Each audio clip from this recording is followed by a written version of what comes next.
Welcome back to this small work table, and in the previous video we saw how just a mains cord like this dangling over from the side of this table enabled this circuit to work. Well, I'll remove this now, and if I turn off the light, there's been a nice little success.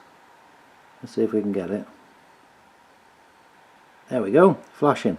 Now it flashes only about once every 7-8 seconds, somewhere like that, but we are no longer using something as big as a mains cord. In fact, what we're using is a pop can. So that is less material, it's a smaller thing, and that's what I want to start off with today, and see how small something can get to still run the circuit. That's the mission of the day. But hey, no wonder the can worked. It's got energy written at the top. The next thing to try will be to really condense the height and just use this piece of copper instead. It's approximately 2 inches by 2 inches. I'll connect that and see if we can get this circuit to work. Okay, I've now got the circuit connected, and there you are, you just saw a flash. Follow down the side, and there we are to the piece of copper. That is fantastic to me, because the pop can wasn't that big, but that piece of copper, wow, when you look at the height difference. And the thing being, it does still run this circuit. That's just fantastic.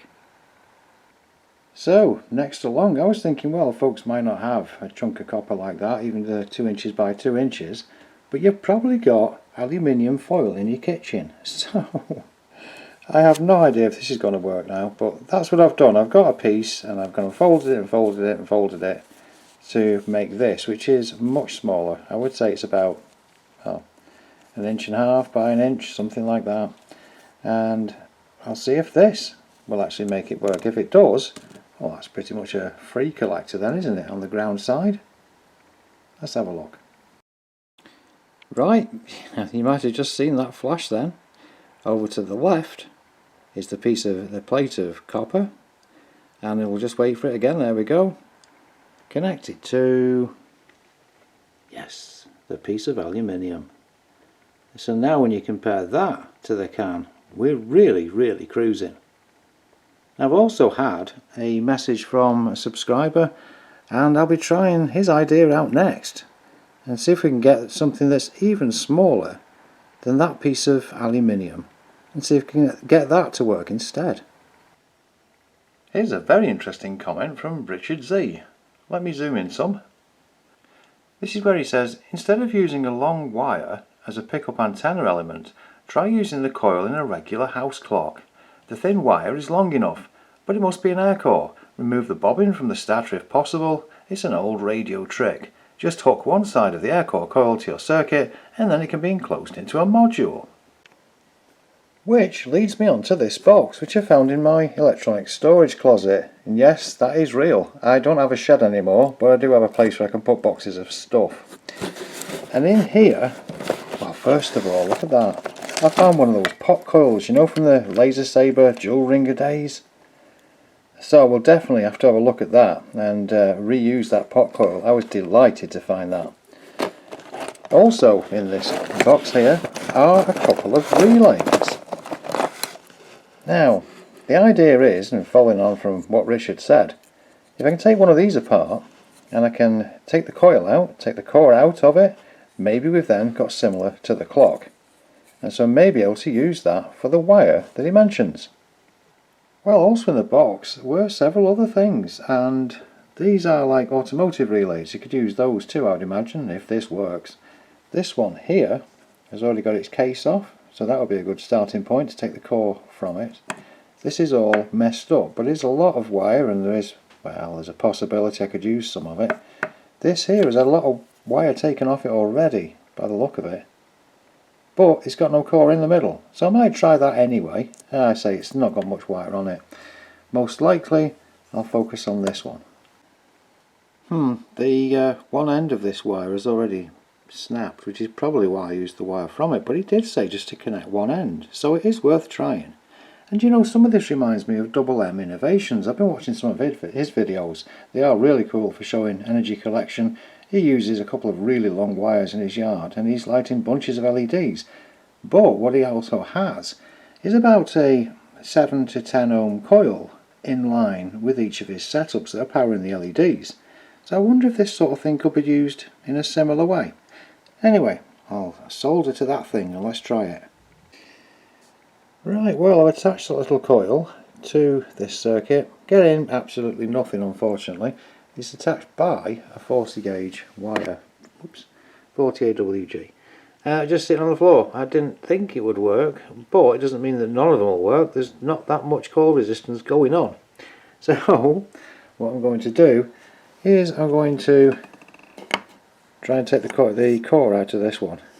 This has 367 ohms across those two pins. So a lot more wire, yeah, it's possibly got a lot more chance.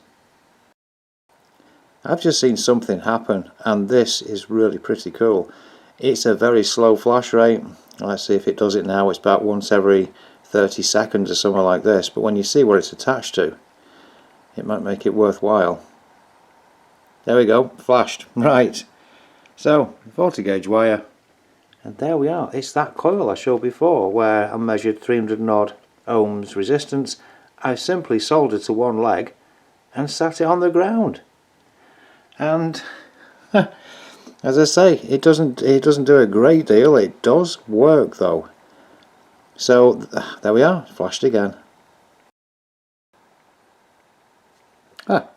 Right, that flash there was not from this one, from this relay coil. It was in fact from the white one that I showed earlier. I thought, well, might as well try it. And the point about that is nothing's actually had to happen to it. I've just simply soldered to one of the legs of that relay. And it does in fact work. So that's another good success. It only works about, well, there you are, it's flashed again, once every 20-30 seconds. But it does work, and I'm very pleased with that. For more completeness with Richard's idea, I'm going to strip this down. I'll use these pliers. I've already taken one piece out. What you normally find on these is that the piece that goes down through the middle actually connects round to this other piece on the left, so you do have to take the plastics off the bottom and then it will fall apart really. That's what I'll do, and then we'll try it out. Well, this has made me laugh. I was busy taking bits apart and stripping them off, and then the whole thing moved. That whole bit is normally attached to the plastic base, as I say, but this whole thing started to move. So it might well, yeah, it might well come away. Oh my word. Okay, back in a minute. And yes it did. And then I've just simply unclipped that part there, and we should find, yep, that the core comes flying out. And there we are, it's now a coreless coil. Right, I'll connect that up, see what happens. Okay, it's now on test. We'll see if it does flash.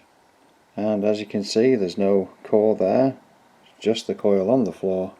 Oh, and there we are. Nicely timed. Yeah, there it is, just the core itself.